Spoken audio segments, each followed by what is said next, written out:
Good afternoon, good evening. My name is Kyle Nelson. I'm the Vice President of Corporate Strategy at Snappt, and today I'll be speaking to you about strategies for detecting and preventing fraud. Before we get started, I'd love to thank the NAA for giving me the opportunity to present at the IRO Summit 2024. As I mentioned, I'm the VP of Corporate Strategy at Snappt, but prior to Snappt, I worked at both TransUnion and Experian. So I've been in the screening space quite some time. And before I was at Experian and TransUnion, I was an early employee at an online rental payment company called Paylease. So deep expertise in the prop tech sector, and really excited to share some strategies today for detecting and preventing fraud. So this is a hot topic across the apartment sector, and hopefully you learned something new today. So I want to go through a few different things. I want to talk about really the problem. What is fraud? How are fraudsters gaining access to your properties and your units? How are they doing it? What type of documentation are they providing, falsifying during the application process? What does fraud look like by the numbers? How just big of a problem is this? Where is it affecting your properties? Is it in all 50 states or is it certain geographies? Looking at that and tying those numbers then to eviction costs. Then talking a little bit about like different types of fraud detection. What is the difference between ID verification? How does, things like OCR and open banking solutions play a role here? What can you do to protect your properties from bad actors? Then looking at some case study data, things that we've cooperated at Snappt and seen across, our nearly 2 million units, and then go across some FAQs that, hopefully give you some tips and tricks to combat this across your rentals and your properties. So the problem, why are we here? What are we talking about? Well, the NMHC did a study, and overall, the average apartment owner and operator really sees, 1.03 million in bad debt write-offs on an annual basis. So this is huge. This is a big number, right? As a result of fraudulent applications last year, the average property saw over $1 million in bad debt write-offs. And that's why we're here talking about this, because this is affecting properties all across the United States, all asset classes from D to A, and every asset size in between, from the 250 unit garden style community all the way down to the individual rental home.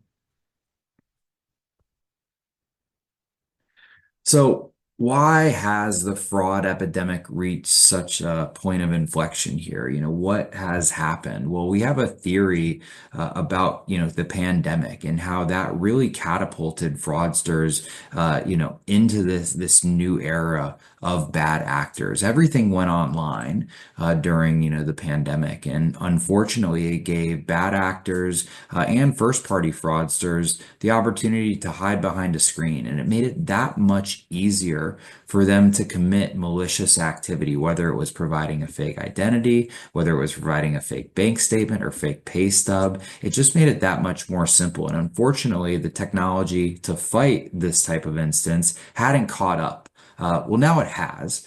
And so now I think there's a good opportunity for individual, rental operators as well as landlords across the United States to fight back and to put in technologies and measures to ensure that they're protecting themselves from these bad actors. Again, there's thousands of different ways to fake and produce documentation. And yeah, a lot of these, unfortunately, are impossible to spot with the naked eye. You need some type of AI powered solution in order to really fight fire with fire. The fraudsters are using technologies that are tip of the spear to defraud you and gain access to your communities and your properties. You need to use cutting edge technology to fight back. Again, it's really too easy now. The playing field is not level. With Adobe Photoshop and online pay stub generators, it's incredibly easy for both a first-party fraudster and a third-party fraudster to gain access to your communities during the application process. And I'll back up a little bit. So I said first-party fraudster and third-party fraudster. And what's the difference between those? So a first-party fraud is when I, Kyle Nelson, apply as Kyle Nelson. So maybe I'm using my own identity property, but I may be using Adobe Photoshop, for example, and say I need to make $6,218.72 like I show here on the screen, but my pay stub actually shows that I make 1,218. I'm just going to do a quick macro. I'm going to copy paste as well as cut out that one. I'm going to replace it with a six, just like I'm doing here on the screen. And voila, I have now a pay stub that says that I make $6,218 instead of potentially $1,218. The other side of that is third party fraud. And third party fraud is when I, Kyle Nelson, apply using John Smith's identity. Now, John Smith's identity might be John Smith, a real person, or John Smith that's completely made up. But I'm using a fake identity then to apply to an apartment home with completely bogus information or potentially real information that belongs to another person, but it's not under my real identity.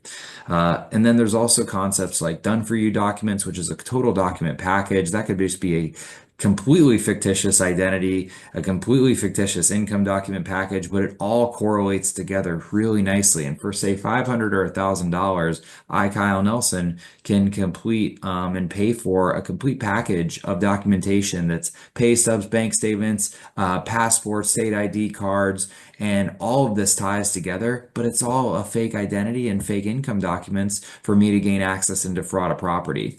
And then the last piece of it is kind of like social engineering. So that's using sites like Craigslist, Facebook, Reddit, TikTok.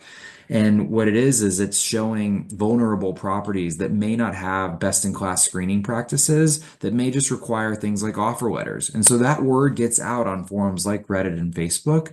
And unfortunately, it allows, bad actors to swarm on a property and then gain access to that by way of social engineering. So how are fraudsters doing it?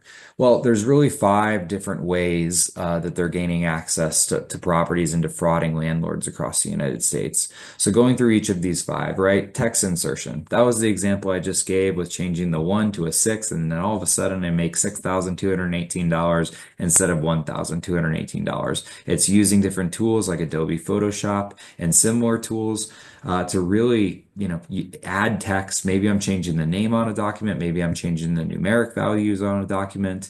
But overall, it's changing some element of a pay stub, a bank statement, a W-2, a tax transcript, a Department of Veteran Affairs benefit letter, you name it, but they're changing it, modifying it for their own gain.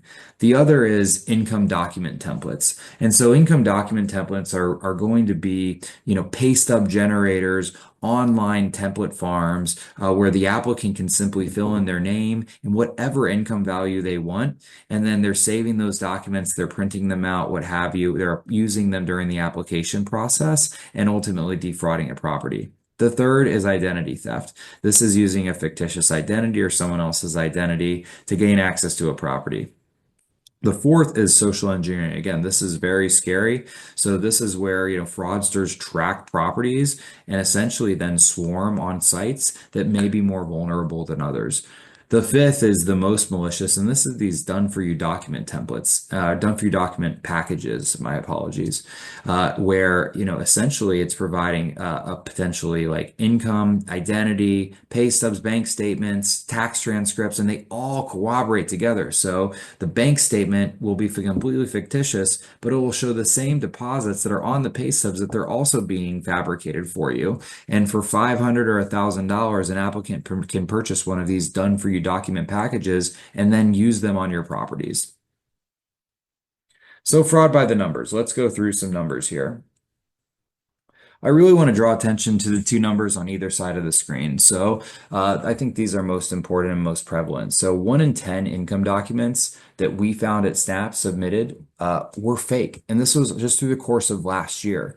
So historically, we've seen over 9 million documents on our platform. 1 in 10 of those is fake, which is crazy. That has some type of edit history or some fraudulent activity associated with the document. And this is just a big, big volume. If you don't believe us, ask the NMHC, the National Multi-Housing Council. They ran a study earlier this year. It says 93.3% of apartment owners, developers, and managers saw application fraud in the last 12 months alone. And I have a theory that the other 6.7% that aren't represented in this saw it, but they just or had it happen at their properties, but they just might not have seen it. So a lot of other things in the middle associated with fraud rates and the volume of ID theft, the volume of fraud lost by dollars in the billions. These are all just really, really good proof points to show that this is a tremendous problem that's happening across all 50 states in all markets and all asset classes. So as we look at our Q2 stats, I think these are super interesting. So in Q2 alone, we analyzed 1.3 million documents at Snappt. 48,000 of those documents were found to be fraudulent.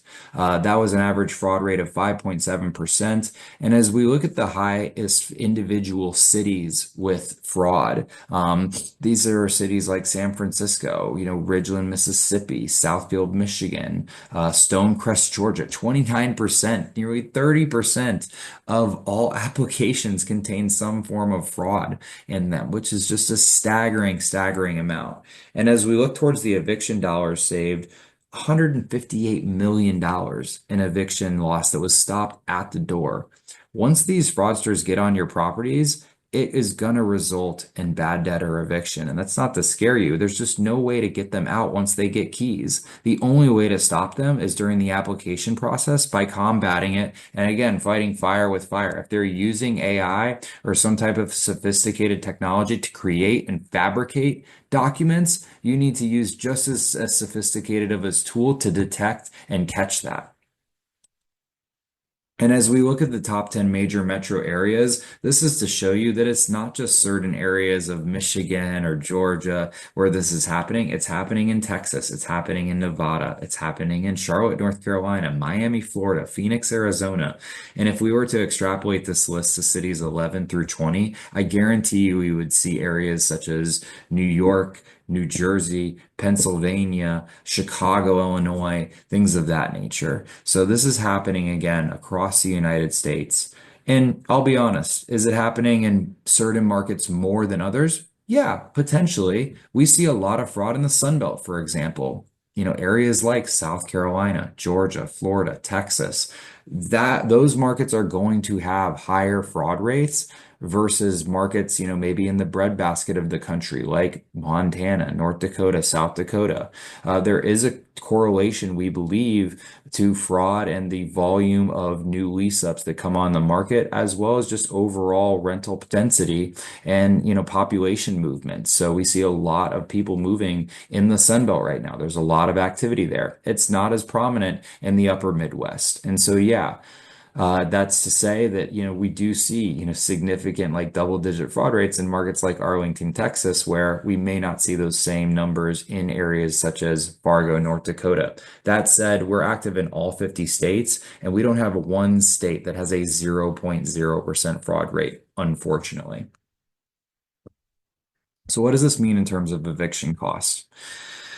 The average eviction costs upwards of $7,500 depending on the lost rent volume. Class A markets in major metros, it could be much, much more than this. And that ties directly to financial loss. But beyond that, the reputational damage and operational disruption could be more than $7,500. If you own or manage a triplex or a duplex and one of those units, it results in eviction due to fraud, that fraudster has most likely not been the best tenant. They could have potentially terrorized their neighbor. They could have left the apartment or the rental home in disarray. They've likely caused damage to the apartments. These are all things that create operational disruptions. It could increase the time to turn the unit. So significant, significant damages, as well as just the overall legal consequences of having to go through the eviction filing, having to serve the eviction, all of that. It's a tremendously murky and mucky process that no one wants to go through. And so again, if you're not stopping these evictions and potential fraud loss at the door during the application process, it just becomes that much more challenging once that bad actor or fraudster gets keys. So let's go through some types of fraud detection here. So there's a few different types of technology that I want to go through and then arrive on a suggested technology. So optical character recognition. This is technology that's been around for some time now. It essentially looks at the image properties of a document. It's strictly looking at things such as colors, such as fonts, of a given document. However, there are pitfalls to this. A fraudster can use something called HTML editing, and they can create a near pixel perfect template of a document. So they can take a real Bank of America bank statement or Wells Fargo bank statement, they can HTML edit that document, and it can look nearly identical to the real thing, but with a fictitious name, fictitious amounts and values and deposit histories, all of that. Another technology is bank linking. And so, what is bank linking? Bank linking is a service that connects directly to a financial institution of an applicant. It is very fast, very seamless. The applicant opts in to share their banking credentials with a landlord via a third party solution.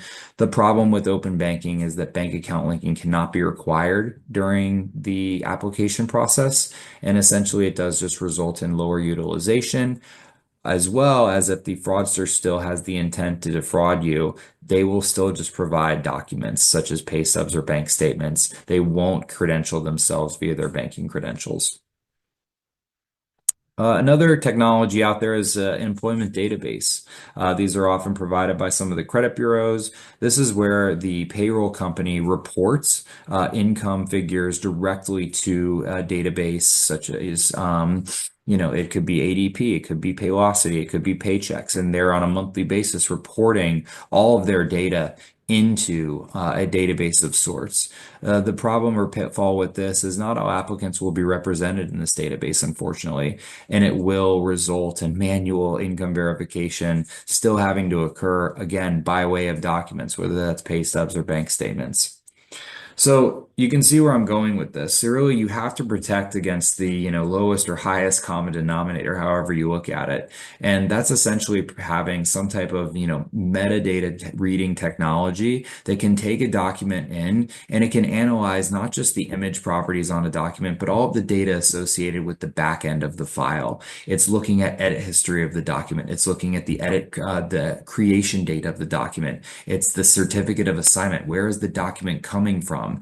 What was the IP address associated with the document? All of that can be seen within the metadata of said document, whether that's a PDF or otherwise. And that's really the only way to determine, again, the edit history, when those edits were made, what type of edit was made. And to ensure the validity that ADP pay stub that looks like an ADP pay stub is actually coming from ADP and not paystubgenerator.net. So again, how does kind of like true fraud detection work? It's really verifying not just the document's authenticity, but it's also looking for patterns or anomalies that indicate fraudulent activities. It's looking for visual discrepancies, font detections, and then on the back end, again, it's looking for things like that assignment date, that creation date, the authorship of the document, everything that you can't see on the front end, either with the naked eye or that could beat the naked eye. So that's true fraud detection. It's not just a database solution. It's not just an image-based OCR solution. It's really something much, much more that's comprehensive. And this is the only way to ensure that you're one step ahead of the bad actors and fraudsters that are trying to defraud you every day across your communities. So really three main steps to protecting your property. One, educate your team. Make sure that they're, staying resilient to this, that, that your communities are not immune based on your market. Again, this is happening all 50 states, assets from D all the way up to A properties and individual rental homes all the way up to the institutional assets with 250 units or more. So being sure that you're staying up to date on the latest industry trends in terms of document fraud protection will vastly benefit your teams. Also, screen applicants thoroughly. Don't omit any part of the process. Run a background check, run an employment history, run rental history, do ID verification, do document fraud detection. Make sure you're being comprehensive in your screening practices and that you're not leaving any stone unturned. And then three, partner with industry leading companies. There's a lot of solutions out there right now, and they're not all created equal. Do your research, understand the differences between different solutions, and look for folks that have been doing this for a while. Not AI, all AI is created equal, unfortunately. AI is really only as good as the data feeding the model. And so look for companies that have been first to market, that have been tried and tested, that partner with some of the best and the brightest in the field, in the sector, that have, great references. Do your homework, and partnering with industry leading companies can ultimately help better protect your properties. So I wanted to kind of leave you all with a few frequently asked questions as well as a case study. Here at Snappt, we took an NMHC top 25 builder and developer, again, about like 30 properties, 9,000 units, the average year built 2016, so relatively newer assets, fairly stabilized, right? Good average rent, $2,400. The problem was, this operator or developer was seeing tremendous bad debt and fraud loss. And they needed to go out to a market. They did not have a solution. They did not have a comprehensive fraud detection program in place across their 30 properties. And so, they came to Snappt, and essentially, the biggest thing here was we saw a 25% drop in evictions year over year from 22 to 2023 just by putting this type of solution on place. Now, are we going to stop every eviction? Is fraud detection going to take your evictions to absolutely zero? Of course not. People are going to lose their job. Life events are going to happen. That's par for the course in our industry. But we believe a large portion of evictions are unfortunately attributed directly to fraud. And this case study data on the screen here shows that. And so, the operator, says by using a comprehensive verified solution like Snappt, we can accommodate more applicants and make them more comfortable during the application process. We're not just pro landlord or pro rental operator, we're pro applicant as well. We want to protect the good applicants, that are going through the apartment application process as well. And then the final number I'll leave you here with was a 60% decrease in bad debt portfolio wide. There's obviously the direct correlation in eviction and eviction filings, but being able to reduce drastically the amount of bad debt write-offs is oftentimes a bigger benefit of implementing one of these types of services. So for some frequently asked questions, what if fraud isn't a problem at my property? How do we know that, how do I know that this is happening? Well, you might not. I guarantee you, based on the data that we showed on the screen today, the evidence that we have here at Snappt, this is a huge problem nationwide. Again, assets A to D, individual rentals, individual rental homes, all the way up to the institutional assets. I do give the example on the screen, injection. It's not measurable to the naked eye. You can't tell. That HTML editing example I gave, you literally would look at these two documents and side by side and they'd be picture perfect. The only way is to have a comprehensive fraud detection tool that's flipping the document over or on its head and essentially, creating an X-ray of that, things that you can't see with the naked eye. And, what types of documents, should you be accepting? Like, at Snappt, we used to look at various documents. And I think this is a testament to our breadth and our comprehensive capabilities. But really, you want to partner with a company that's looking at all of these bank statements, pay stubs, investment accounts, utility bills are a great one. Social Security benefit letters, tax transcripts, I-20s for international students, gig statements such as Lyft, Uber, or DoorDash, Shipped, all of these. They're all going to happen and occur during the apartment application process. We're experiencing a significant amount of new renters, Gen Z and whatnot, entering the housing market, and they're going to apply with their Lyft, their Instacart statement, and you need to have a way to verify those. And so, working with a provider that can verify those and their authenticity, because it's just as easy for someone to edit a Uber or a DoorDash statement as it would be a pay stub. So ensuring that all of these documents are coming from the original financial institution, or certificate of origin is incredibly important. Again, my name is Kyle Nelson. I'm the Vice President of Corporate Strategy here at Snappt. I want to thank NAA for inviting me to the IRO Summit 2024. If you have any questions, please feel free to reach out to me. My email is kyle@snappt.com. and I can find me at LinkedIn at Kyle G. Nelson. I look forward to hearing from you. Please reach out with any questions that you may have. Thanks so much. Bye bye.